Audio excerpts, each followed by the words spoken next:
সুস্বাগতম আপনাদের সবাইকে আমার ইউটিউবে। আজকে কি বলবো, দুটো দারুণ দারুণ বিষয় নিয়েছি। একটা তো জানেন আপনারা যে সিরিয়া নিয়ে আমাদের সবসময় একটা মাথা ব্যথা। সিরিয়া যত সন্ত্রাসবাদী ঘটনা সব সিরিয়াকে কেন্দ্র করে। আইসিস, সিরিয়া থেকে সব আইসিসরা সারা বিশ্বে ছড়িয়ে পড়েছিল। সেই যে স্বৈরাচারী শাসক আল বাশার আসাদ, তার বাবা এবং তার দুজনার মিলিয়ে প্রায় 50 বছরের যে স্বৈরাচার এবং একচেটিয়া শাসন ব্যবস্থা মিডল ইস্টে খুব আলোচনার বিষয় ছিল, সারা পৃথিবী জুড়ে আলোচনার বিষয় ছিল। তা নিয়ে বলবো, আর একটা বলবো আলাদা, সেটা আলাদা ট্রিপ করব। যাই হোক, আজকে অধিকাংশ সকালেই আমি সকাল থেকে একটা করেছি, আমি সকাল থেকেই জানি যে তার মানে বিমান পিটিয়ে মানে এসে গুলি করে নামিয়েছে, কিন্তু অনেকেই সেটা কনফার্ম করতে পারছেন না, অনেকে আবার কনফার্ম করছেন অনেক পরে গিয়ে। তবে মানে আমরা পতন হয়েছে এটা বলতে পারি। তার ঘরে ঢুকে তার সমস্ত এই আছড়ে আছড়ে ভাঙছে। আমরা যেটা দেখলাম, আসাদের ছবি ভাঙছে এবং তার প্রাসাদেই ঢুকে গেছে, তখনই ধরে নিতে হবে যে আসাদ পালিয়েছে আপনার। এখন তার প্লেন ভূপাতিত হলেও এমন জায়গায় পড়েছে, সেখানে খুঁজে পাওয়া সময় লাগবে, তাই অনেকে অনেক রকম বলছেন। তো এটা নিয়ে এটা লিখতে গিয়ে বলছি যে বাশার আল আসাদের পতন, মিডল ইস্টের স্বৈরশাসকদের উত্থান ও পতনের ইতিহাস বা পরিণতি। মিডল ইস্টের তেল বা পেট্রোল ডিজেল যতটা মসৃণ, রাজনীতি ততটা নয়। এখানে ভাঙা গড়া, হত্যা, পালাবদল অতি সহজ ব্যাপার, যেটা অন্যান্য গণতান্ত্রিক দেশগুলোতে হয় না। যুক্তরাষ্ট্রের সাবেক প্রতিরক্ষা মন্ত্রী রবার্ট গেটস তার দায়িত্ব পালনকালের স্মৃতি নিয়ে একটি বই লিখেছেন। 2014 সালে প্রকাশিত বইটি হচ্ছে duty, memoirs of a secret of war. যে যুদ্ধের যে স্মৃতি, সেই উপর নির্ভর করে এই বইটিতে তিনি 2001 সালে আফগানিস্তানে এবং 2023 সালে ইরাকের সাদ্দাম ইরাকের মার্কিন নেতৃত্বাধীন জোট বাহিনীর অভিযানের স্মৃতি নিয়ে বিস্তারিত লিখেছেন। দারুণ লিখেছেন, এই কথাটা মানে অসাধারণ লিখেছেন। সেখানে তিনি বলেছেন, যুক্তরাষ্ট্র, দ্যাট মিনস আমেরিকা বা মার্কিন, কোনো দেশের সরকার উৎখাতে যতটা দক্ষ, আপনারা দেখলেন না কত তাড়াতাড়ি শেখ হাসিনাকে উৎখাত করে দিল 7 দিনের মধ্যে বাংলাদেশ থেকে।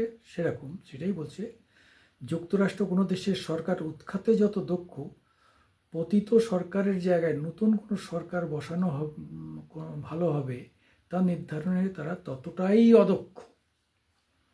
মানে তাড়াতাড়ি ফেলে দিতে যত তাড়াতাড়ি তারা দক্ষ বা এক্সপেরিয়েন্সড, কিন্তু তার পরিবর্তে কাকে সেখানে বসাবে সেটা করতে গিয়ে তারা খুব অদক্ষতার পরিচয় দেয়। এখানে বাংলাদেশের ক্ষেত্রেও আপনারা দেখুন, এমন একটা লোককে নিয়ে এসছে, সুদের কারবার করতো, তার কোনো প্রশাসনিক সামান্যতম কোনো ইয়ে নেই, তাকে বসিয়ে দিয়ে বাংলাদেশটাকে আজকে একদম ভয়ঙ্কর একটা অচল অবস্থার জায়গায় নিয়ে গেছে। জিনিসপত্রের দাম ডাবল 3 ডবল, হিন্দুদের হত্যা করা হচ্ছে, সংখ্যালঘুদের হত্যা করা হচ্ছে, বাড়িঘর জ্বালানো হচ্ছে, একটা মৎসান্যায় অর্থাৎ অ্যানার্কিজম যাকে বলে, নৈরাজ্য সেখানে চলছে। তো এটাও আল আসাদের সমর্থন করাও যেমন মার্কিনীদের একটা ইয়ে ছিল, আজকে এখানে সেখানে আর বাংলাদেশেও তার প্রায় প্রায় একই রকম অবস্থা হয়ে গেল।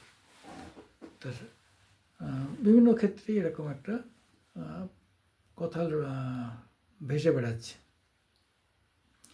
যে যুক্তরাষ্ট্র কোনো দেশের সরকারকে ফেলে দিতে যত উস্তাদ, সেখানে একটা ভালো সরকার বসিয়ে দেওয়ার ক্ষেত্রে ততটা অদক্ষ। যাই হোক, এর কারণ যুক্তরাষ্ট্র ওই দেশের জাতীয় ও আঞ্চলিক জটিল বিষয়গুলি আমলে নিতে ব্যর্থ হয়, মানে সেগুলো ভাবা বা সেটা ভেবেচিন্তে করার জায়গায় নেই। কারণ গায়ের জোর থাকলে যেমন হয়, গায়ের জোর থাকলে বসে দিলাম, আমি যা বলছি সেটাই শেষ কথা, এই যে ধারণাটা। 2011 সালে লিবিয়ায় ন্যাটোর নেতৃত্বাধীন জোট যে অভিযান চালায়, লিবিয়ার সেই গাদ্দাফি, সেখানে ওই একই ব্যাপার দেখা গেছে।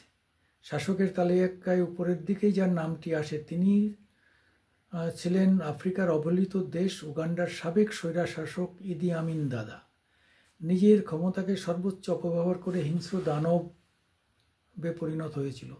তাকে নরখাদক বলা হতো, এতটাই হিংস্র ছিল। 36 জন স্ত্রী ছিলেন তার। অশিক্ষিত অজ্ঞ জেনারেল থেকে দেশের সর্বোচ্চ রাষ্ট্র ক্ষমতায় অধীন হয়ে রচনা করেছিলেন উগান্ডার ইতিহাসের সবচেয়ে কলঙ্কজনক অধ্যায়। একেও সমর্থন দিয়েছিল আমেরিকা। আমিনের সৃষ্ট অভিধান ছিল, তিনি একটা অভিধান তৈরি করলেন। কি? ইদি আমিন নরহত্যার জনক হিসাবে খ্যাত, তিনি একটা অভিধান তৈরি করেছিলেন। তাতে যেমন বলা হতো, ভিআইপিকে সম্মান দাও। যদি কাউকে বলতো তুমি ভিআইপিকে সম্মান দাও, তার মানে হচ্ছে তাকে মেরে ফেলো, বলতে বোঝায় তাকে হত্যা করে ফেলো। আবার চা পান করতে দাও বলতে বোঝায় তাকে বেত্রাঘাত করো। তাকে ঘুমানোর স্থানে নিয়ে যাও বলতে বোঝায় তাকে বন্দি করে রাখো।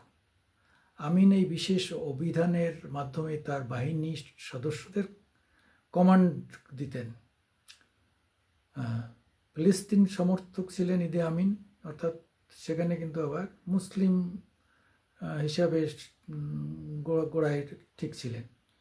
ফিলিস্তিনকে সমর্থন দিতেন ইদি আমিন, তার আন্দোলনকে সমর্থন করতেন। 1976 সালে 27শে জুন গ্রিসের রাজধানী এথেন্স থেকে ছিনতাই হওয়া ইসরায়েলি যাত্রীবাহী বিমান A-30B আমিনের মদতেই ছিনতাই করা হয়।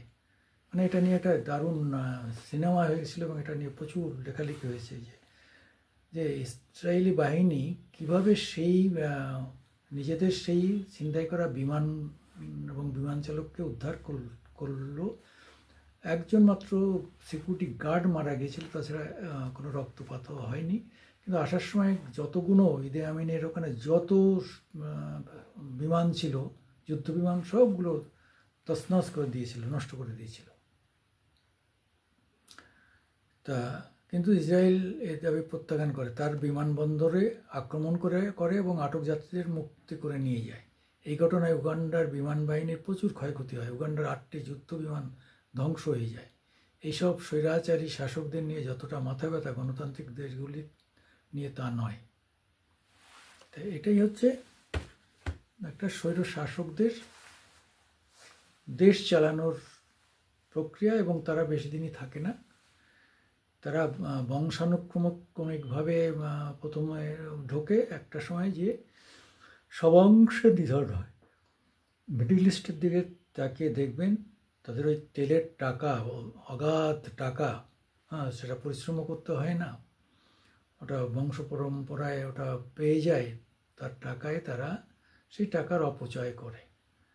তাদের টাকা এবং মহিলা নিয়ে তাদের যে সুখ সমৃদ্ধি, মানে তাদের যে কি আর বলবো, মানে এই যে মানে ব্যক্তিগত মানে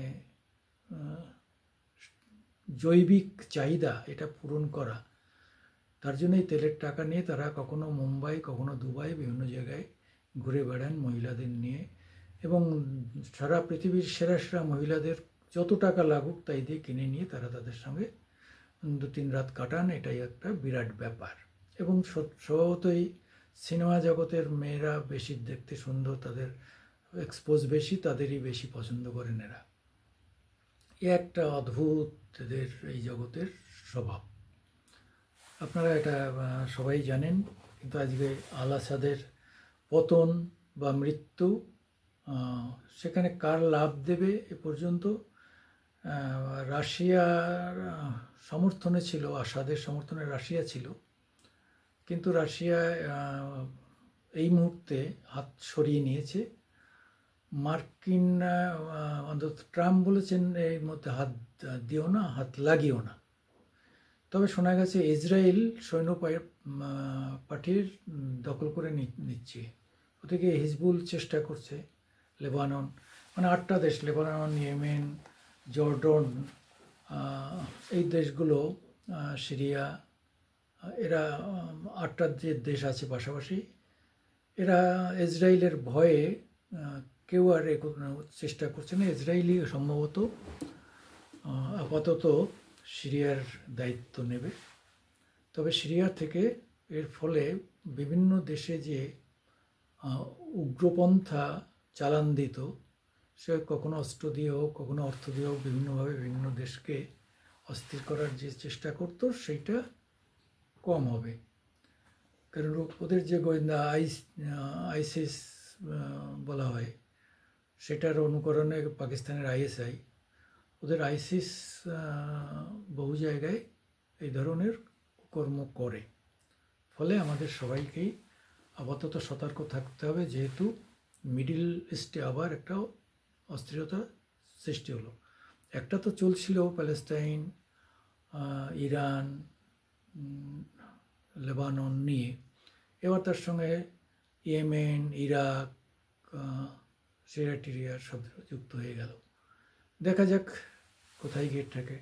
আমি সুকুমার দেবনাথ, আমার ইউটিউব আজকের দিন নিয়ে আপনাদের সামনে আসি। একটু যতটা পারেন আমাদের একটু দেখবেন, সমালোচনা করবেন, সাহায্য করবেন।